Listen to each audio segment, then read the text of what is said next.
This is a fantastic panel. I'm sure you're all very excited. But we have a video to play, so can we play that, please?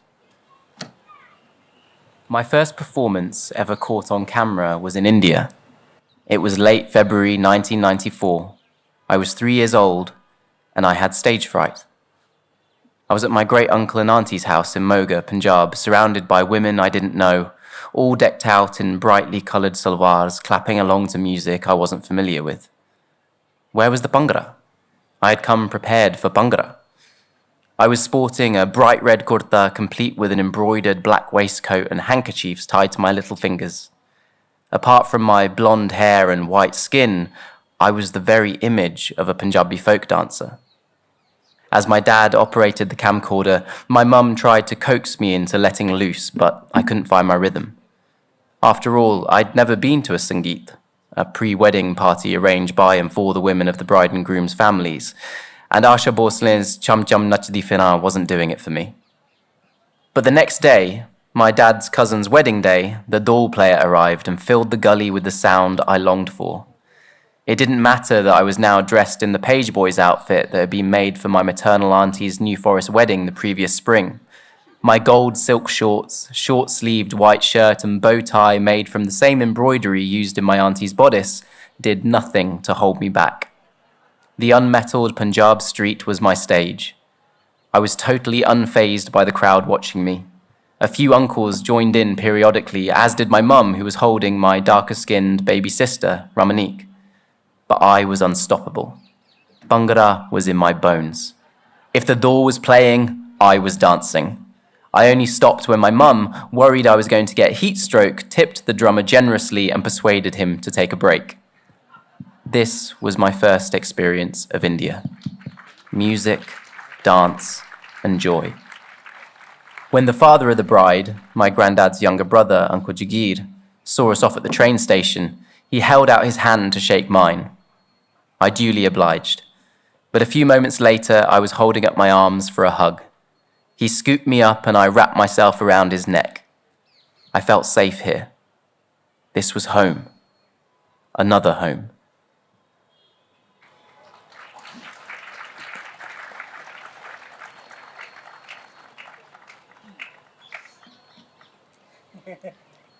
Well, in some ways, one of the questions is, why do we write a memoir? Is it ego? Is it therapy? Do you get closure? But I want to start, why now? You're a young man, you're an actor. Just like me, it's your first book, it's a memoir. Why now? It became inevitable because as an actor, I mean, my first performance, my love of performance was born of Bhangra. It was born of my Punjabiness. But the world of acting, the world of casting, really in the UK taught me to be grateful for my whiteness, because my whiteness was what would get me work. I managed to retain my name, despite some advice to the contrary, largely because people in the UK aren't familiar with the history of Jassa Ahluwalia. They see Jassa, they're like, are you Swedish? Are you perhaps Scandinavian? IKEA briefly had a basket called Jassa, so it sort of blurred the boundaries a little bit. But really, I sort of got into my 20s, my career was going okay, but I wanted to be telling the story of my family, of my history, of my heritage, and there was no way for me to do that looking the way that I do. And so I turned to social media. I made these skits, these Tayaji skits, where I would pretend to be a fictional Tayaji berating me in Punjabi about the fact that I was making my dal in all the wrong ways. And off the back of that, this whole journey began in response to somebody commenting on that video. This guy speaks better Punjabi than us, tagging her Punjabi friend, and he's only half Punjabi. And in response to seeing the comment only half, I responded in that moment with the hashtag both not half.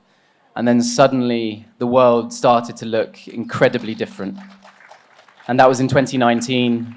I did a TED talk in 2020 about the idea in Chandigarh in front of an audience much like today, where it was just incredibly overwhelming to have a sense of home and belonging in India, the country that for so long felt like I was going to lose when my elders passed on. But I'm here today. I have family in the audience, and I'm forging a new future that is full of wholeness and multiplicity. And I hope that's something that we can all take on. That's wonderful. I can feel you. I can feel you. I mean, identity is very important. And Avi, you were born in Iraq. You moved to Israel when you were 5. You were given a new identity. And a lifetime of teaching and research, that narrative that you adopted as a 5-year-old, you questioned and challenged. And now you have a new narrative. You've become almost a new person. Would you want to talk about that? Yes, thank you. There is a Zionist master narrative about the Jews of the Arab lands. And this narrative says that the Jews were always victims, that there was persecution of Jews in the Arab and Islamic world throughout the ages. It was endemic. And it is Arab anti-Semitism that drove the Jews of the Arab lands to Israel.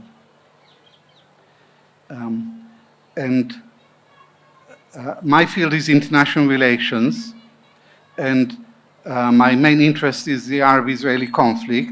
I always knew that the Palestinians are the main victims of the Zionist movement. But later I realized that there is another category of victims of Zionism, and that's my family and me, the Jews of the Arab lands. And the Zionist master narrative says that the Jews were always persecuted, they always suffered. It's what the American Jewish historian Salo Baron called the lachrymose version of Jewish history, which is Jewish history as a never-ending chain of persecution, hatred, discrimination, animosity, antagonism, culminating in the Holocaust. Now, I hesitated for 15 years before embarking on writing an autobiography. And then I did the research, first in my own family by interviewing my mother at great length, and then doing research. And I discovered a different history of the Jews, not just in Iraq, but in the Arab world. And in Iraq, the Jews were just one minority among many. I mean, a third of Baghdad was Jewish in those days, correct? Yes. Europe had a Jewish problem. Iraq didn't have a Jewish problem. In Iraq, there was a long tradition of religious tolerance and a coexistence between all the minorities, and we didn't stand out. Now, in Israel, at school and in the army, I was indoctrinated with the Zionist narrative. And when I did my own research and looked into the history of my own family, I realized that the lachrymose version doesn't fit us at all. And therefore, in this book, I asserted my right to write our own history as I understand it. And it's a much happier history with a lot more harmony between Muslims and Jews. My family and I were privileged because for us, Muslim-Jewish coexistence was not a distant dream or an abstract idea. It was the everyday reality. What changed everything was the establishment of Israel in 1948. And Israel, after the war, was desperate for manpower anywhere they could find them. The Zionist founding fathers used to look down on Oriental Jews. They were racist. They looked down on Arabs. And Arab Jews were just a little bit better, but still primitive and backward. The Holocaust changed all that because now they are desperate for Jews from anywhere in the world, including the Arab world. And one of the most controversial or explosive chapters in my book is about 1950, when there was an exodus of the entire Jewish community from Iraq to Israel. And part of that process was 5 bombs that exploded in Jewish premises and accelerated the exodus. And I've put forward what I consider as incontrovertible evidence that the Mossad had a hand in the bombs and in uprooting the Jewish community from Iraq. And the Jewish community had deep roots in the country, 2.5 millennia.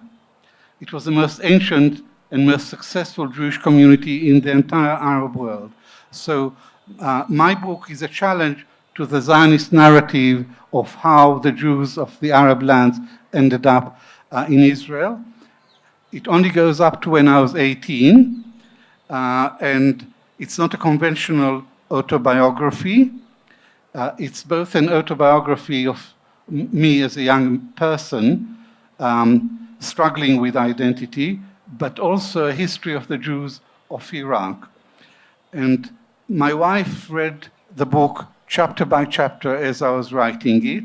And when she got to chapter 5, she said, "Avi, I'm very worried because I'm on chapter 5 and you weren't born yet." And I said to her, that's the whole point of the book. It's to interweave the personal with the political. Thank you, thank you. Well, it's a very important narrative because it counters the conventional thinking that the Jews were kicked out by the Arabs, so the violence forced them out. So, and as a result, you've become a very controversial person. Andrew, having written my own biography, I wonder about the Rashomon effect in terms of different versions of the same event. How do you piece together a memory or an event? And how much do you rely on the imagination of other people's memories? And how do you resolve conflicting accounts that differ from your own? Well, I grew up in a culture in Scotland where it seemed very natural to mistrust the separation between the actual and the imagined. I grew up loving writers. James Boswell, the great inventor of modern biography, or Muriel Spark in her masterpiece. She wrote many masterpieces, but certainly The Prime of Miss Jean Brodie, which draws on her school days, but transforms them in the most incredible way, makes a universal out of something so particular, an Edinburgh way of speaking, and as Robert Louis Stevenson once described it of himself, having a strong Scots accent of the mind.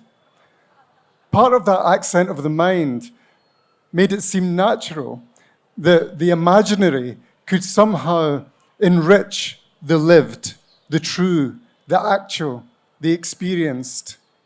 That has been my experience all my life, and by that I mean the parts of my life that had nothing to do with me writing books. I grew up that way, and I have such an interest in what Avi's just been talking about. Sometimes you find your own story runs counter to what is expected. I grew up in a place where there weren't many books, and my parents weren't readers. So the expectation was that all the children would somehow be enslaved to some idiotic notion of how to misspend your life. In fact, all the young people that I grew up with were determined at some level to contradict the version of life that was laid down for them. And I have to say, books and plays and films offered an absolutely copper-bottomed example of how that might be done.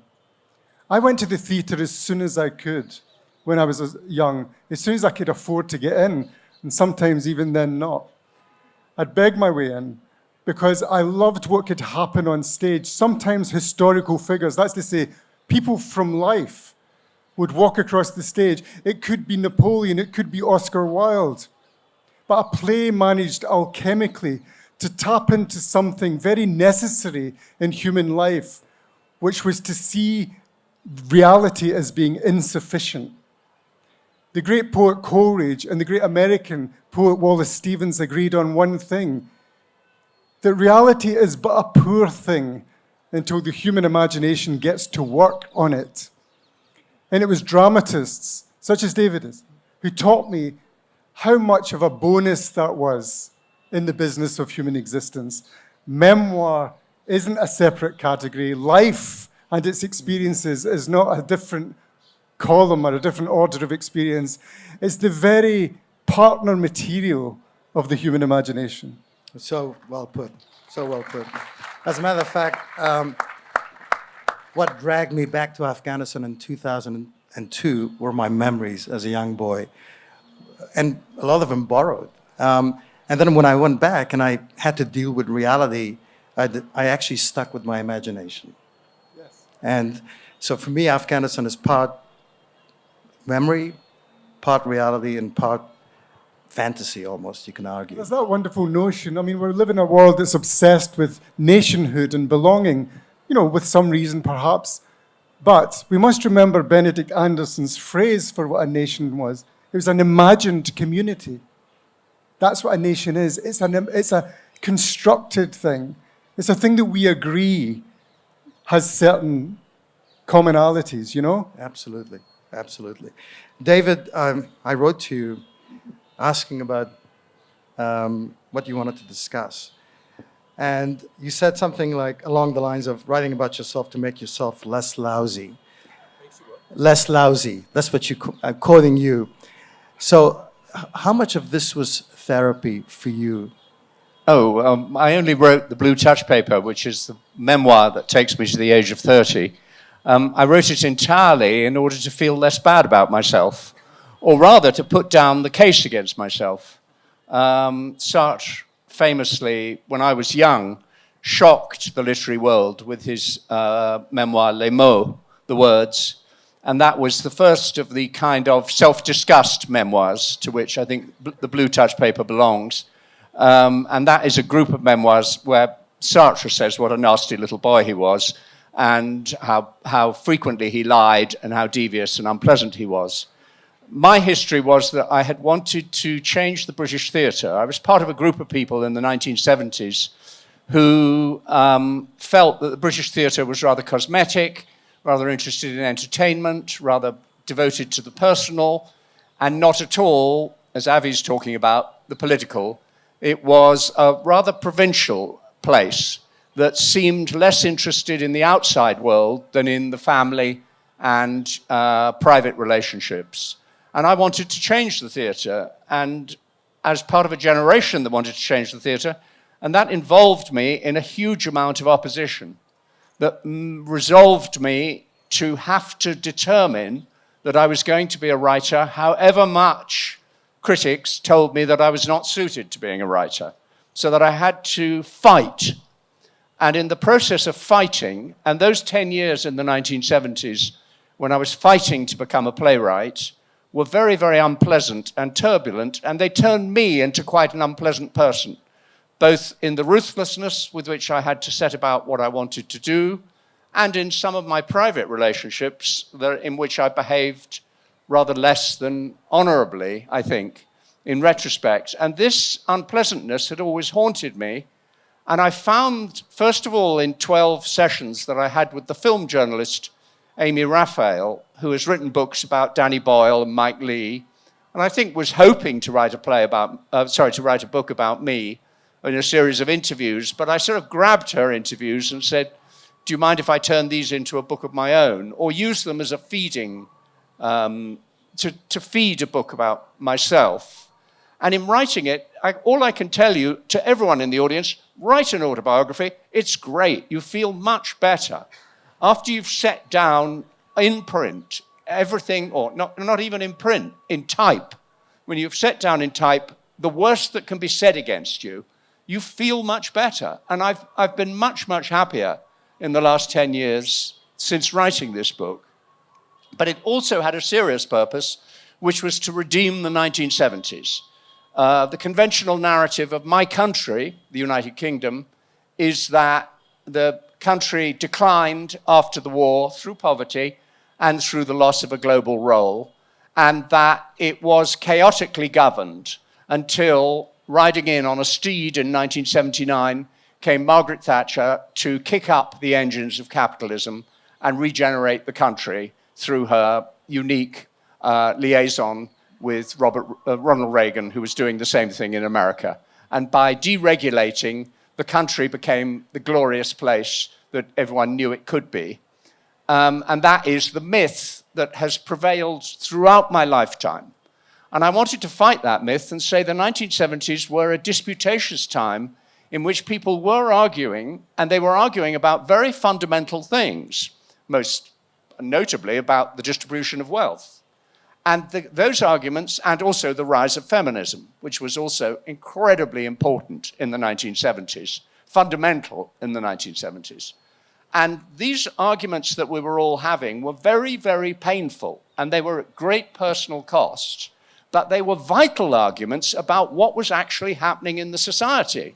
And I wanted to say that time of intellectual vitality in the 1970s contrasts, and it contrasts most especially with the last couple of years, in which a kind of weary resignation about the inevitability of what's happening in Western societies, drifting to the right without organized opposition, except, as has been said in many debates here, by getting 750,000 people on the streets about Palestine.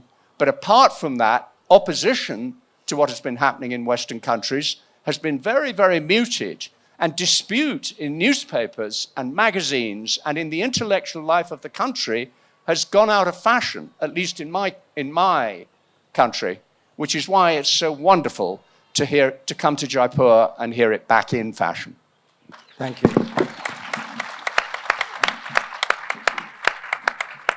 Avi, I want to ask a question in terms of career of speaking out as bluntly, as honestly, as controversially as you have, and having written this book.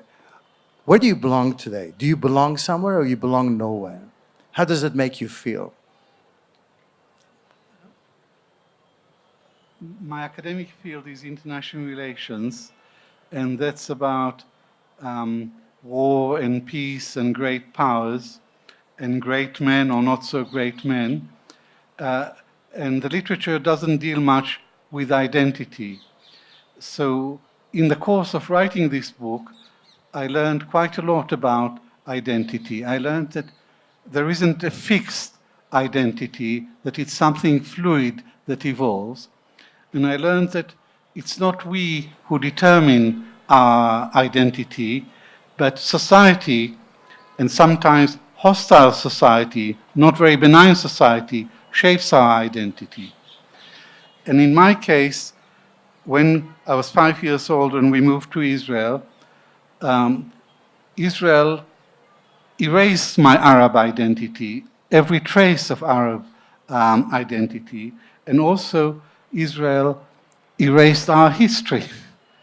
So at school I only learned European Jewish history. I never learned anything about our history. And so I never thought much about identity until I was writing this book, and then I thought about it at great length. And the end of this process was that I reinvented myself as an Arab Jew.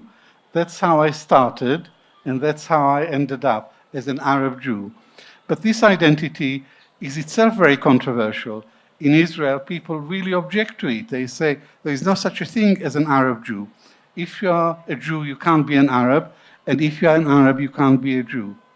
And I beg to differ. And for me, the hyphen in Arab Jew doesn't divide Jews from Arabs. It's the hyphen that unites. And looking back at my life, I think I was very fortunate to have lived in an Arab country and to have experienced normal relations with Arabs, not just as the enemy, but as human beings. So now I've resolved this question of identity by settling on that of an Arab Jew, and I'm very proud of this identity. I'm proud of my Arab heritage, and I'm equally proud of my Jewish heritage. And I'm not a practicing Jew, but I know that the four main values of Judaism are altruism, truth, justice, and peace. And the present government in Israel is the antithesis of these core Jewish values. The essence of Judaism is nonviolence. The present government in Israel is the most violent, aggressive, expansionist, overtly racist, and Jewish supremacist government in Israel's history. So as a Jew, I have to distance from them. As a Jew, I have to stand up and speak out against Zionist fascism. As a Jew, I feel that I have a moral duty to stand up with the Palestinians in the hour of need, especially today when Israel is perpetrating genocide in Gaza. And I have a new book, a collection of essays which will be published this month under the title Genocide in Gaza, Israel's Long War on Palestine. So I'll continue to speak up for the Palestinians. That's very courageous. Thank you. Thank you, Avi. It's quite difficult to jump from topic to topic. Jassa, walk us through the process of writing this memoir. Was anything off limits for you? Did you seek people's permission while writing this? Just want to hear about how you wrote it. Yeah, there was nothing off limits to begin with because I was really writing it for myself. The book began as a personal essay in the wake of the attention that I'd got from my videos on Instagram, and I felt like the jaws of a beast were opening up. I could either become some sort of Instagram comedy influencer, and it was very, very alluring, and people were telling me of all the wonders of brand deals and all this, and I found it deeply unappealing. And so I resisted that temptation, and I just spent the summer writing a personal essay, which I hoped that I might one day be able to get published on, I don't know, in The Guardian or a newspaper somewhere. And I sent that to Satnam Sangera at the Times, and he said, this reads more like the opening of a book, but books are really difficult and painful, so you shouldn't do that. But I did, and that was because, well, really, there was just so much more to say. And when it came to collecting the stories, I didn't really know where to begin. And you mentioned ego in your opening, and it began really as a project of ego. I felt that all the love and attention I'd got off the back of my TED Talk and on Instagram meant that I somehow was now, or had to be, an authority on the whole mixed experience, that I had to solve the question of mixed identity, and that I put all this pressure on myself, and I realized that actually this was an incredibly egotistical thing that I was doing, and actually the success of my TED Talk was because I told a very personal story. And so I set about thinking I was writing a non-fiction book, and realized I was just telling a story. And so I approached it as an actor, as a filmmaker, and I structured the book, even though it's non-fiction, in the way that I would structure and approach any narrative. And then all the different stories from people that I gathered, who I was realizing that were relevant, started to slot into place. In terms of permission, I did, but my sister's in the audience, and there was a few very key bits that I waited right up until the end, far too late. It was actually, the book was going to print on Tuesday, and my sister only had the opportunity to read it, I think, a couple of days before, because I was so nervous. And I think also I'd gotten so attached to it, and the idea of taking anything out was terrifying.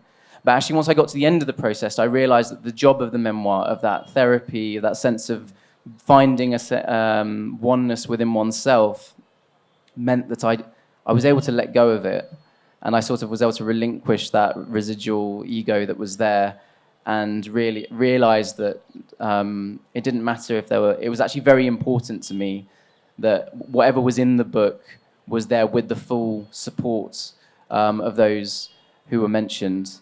So yeah, it was quite a difficult process. Well, I mean, I actually had a co-writer, and then I had a fact checker, and it's quite interesting how people's perception of events were quite different. So I had to make compromises. I'm sure you had to, and we may have to get your sister on stage to see Yes, if she was yeah. happy with the book. I was lucky. I had an archive of WhatsApp messages. Oh, good. That was very, very helpful because Yeah. I could then timeline thoughts, and that was very interesting seeing timestamps next to when certain things happen. While we're concerned about WhatsApp and what stays in WhatsApp, that's one of the positive things about WhatsApp. Andrew, tell us about the process between writing a memoir and fiction, and what's most notably different between the two. Well, I'm very struck by this notion that, it's often said we all have a novel in us. I don't know that that's true. The formal properties of novel writing can be such that, as Kenneth Tynan once said of playwriting, it's the most difficult thing you can do with a pen. I think that's nearly true. I think writing a novel is as difficult a thing you can do with a pen or with a typewriter or a keyboard. But we can go to David for evidence on this in a minute. But the thing about memoir writing is that when I wrote The Missing, my first book, I didn't hesitate for the reasons that I said a second ago, because I'd grown up in an environment where it seemed absolutely natural to go between what was imagined and what was true. But further to that, I feel that the novel allows you, if you like, to really fly to another place whilst keeping the DNA of the original experience from life intact, the original proteins. I'll give you an example, almost at random. Virginia Woolf's To the Lighthouse. Now, there's a book which is so formally complex, so modernist, so experimental, so full of a kind of a Russian sensation of prose, an almost willful, formal disconnectedness that seems to drive that novel into clear beauty. Yet, the novel is utterly seeded in her relationship with her mother and father and with the servants in the house that she grew up in Hyde Park Gate. It's everywhere. She said herself in her journal she could only begin to finally see what that relationship had been. Now, here was a writer who was unafraid of memoir, unafraid, indeed, of writing one of the most interesting literary diaries that exists in world literature. She wrote voluminous letters. She was always referring to her own experience without fear. Yet when it came to actually getting the essence, the complexity that attends upon affection, dependency, belonging, love, these great mysteries could only really coalesce for Woolf in a novel. And To the Lighthouse is, if you like, a standing testament to the great fertility that must exist in a first-rate literary mind between the world as other people see it, as it were, that can be documented, that world, and the rather internally driven world of the imagination, that blend that must be achieved at the high end if you're going to produce anything even in the same world as To the Lighthouse. That is the mystery. And memoir, for me, can never be this separate category. I enjoy reading them. I read them all the time. And I love the way that the writers dance between what is clearly explained by the documents, by birth certificates, marriage certificates, journalism, and what can only be explained by the mind traveling independently into another realm. There has to be a bit of sadness. There has to be a bit of regret. It might even be, as David says, self-loathing or wanting to put the bad things down or offer a response to some notion of the bad things about oneself. But there has to be some sand in the shell that makes the pearl. There has to be grit in there. And I think that novelists probably go to town on the grit in the end. Yeah. Well, I mean, I find the whole idea of, a writer's attitude towards concealment and artifice quite interesting. Getting back to you, David, your work is constantly under scrutiny. Does a memoir feel like a writer's revenge? And how protective are you of your memoir versus your works of fiction, your plays, and so forth? it was absolute bliss, you know, that I don't have to discover what 800 people think about it. It's fantastic. You know, I discovered the delights of writing in a private form because I'm so used to the fulfillment of what I'm doing being in front of a lot of people. I was very influenced by the memory of having sat next at dinner once to Max Reinhardt. And I'm not talking about Max Reinhardt, the famous theatre director. I'm talking about Max Reinhardt, who was the chair of Bodley Head, which was Graham Greene's publishing firm. And that was 1973, when Graham Greene had published his memoir, which was called A Sort of Life.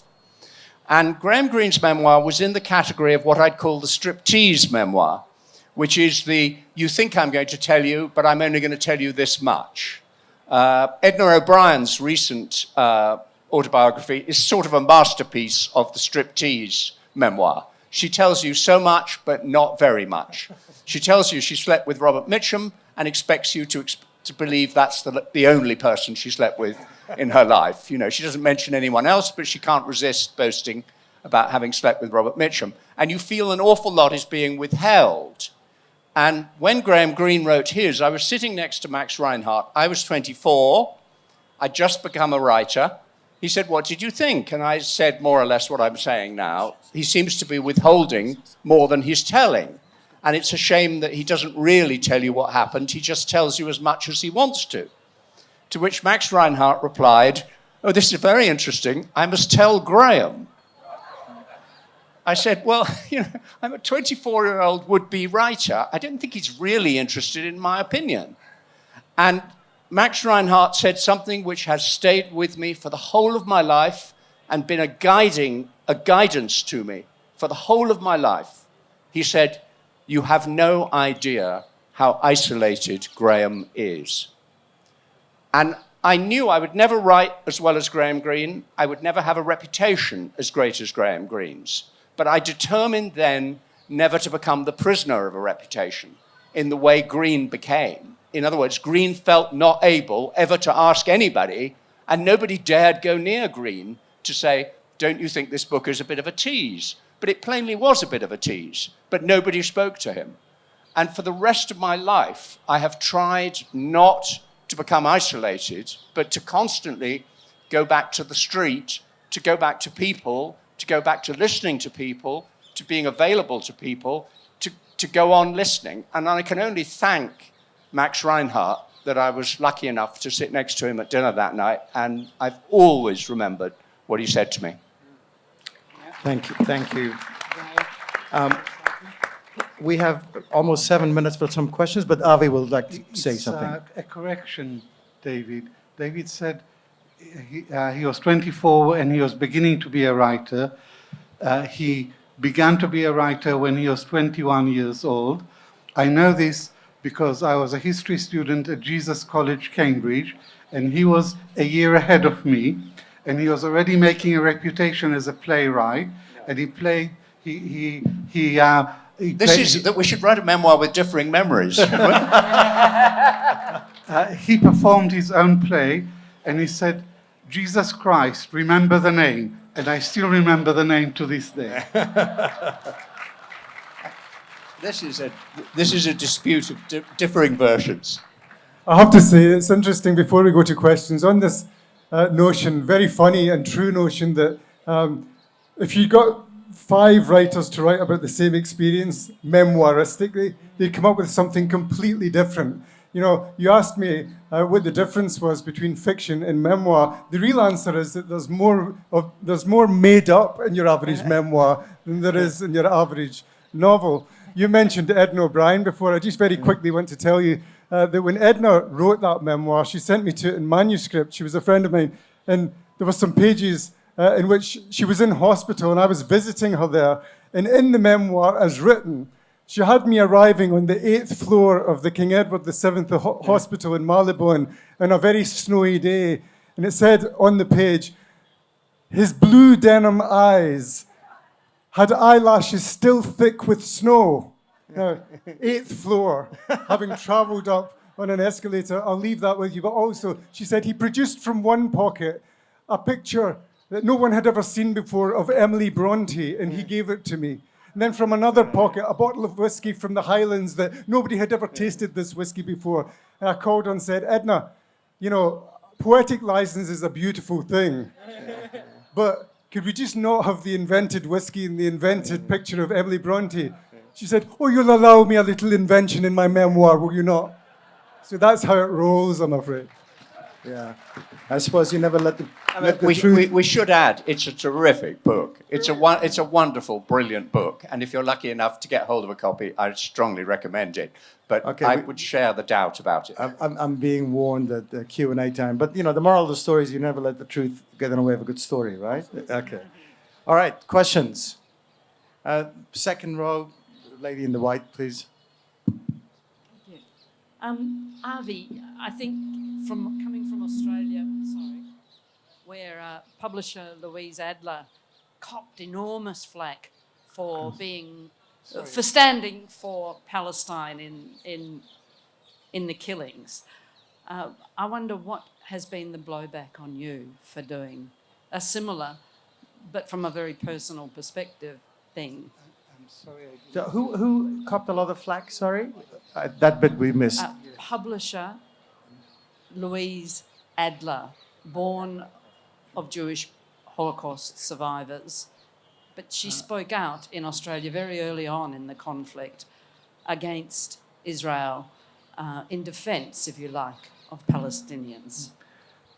I'm no stranger to controversy, and indeed I thrive on controversy, and I've been the subject of many attacks on me, but there are two different categories. There are attacks on me from ignorant Israelis and right-wing American Jews who call me a traitor to Israel, and there are serious scholars, serious people who criticize my work.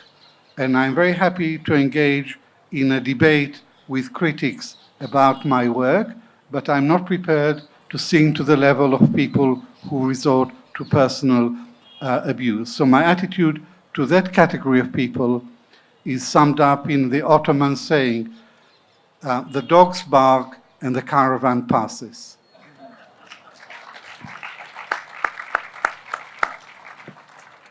More questions?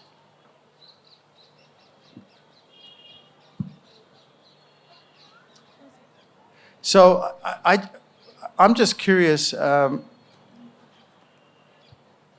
think there was No? somebody at the back. Am I At right? the back, sorry. There Yeah, we go. Yeah, okay. Well, thank you for such a lovely conversation. I think it was really fascinating to hear. And the question that it really has is to a sentence that was just spoken by Andrew, that there needs to be a little bit of scope of invention in memoirs. So where do you draw the line? How do you sort of balance authenticity of what's really happened with dramatic flourishes, let's say, for engaging readers?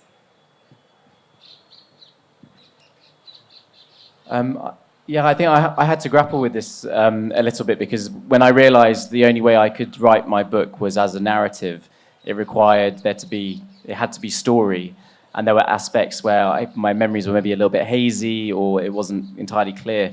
I think the way in which I made that decision was to figure out what was the intent of what I was trying to write. What was I trying to communicate? Was it an emotional response, or was the information itself, did that need to be very, very specific and fact-checked?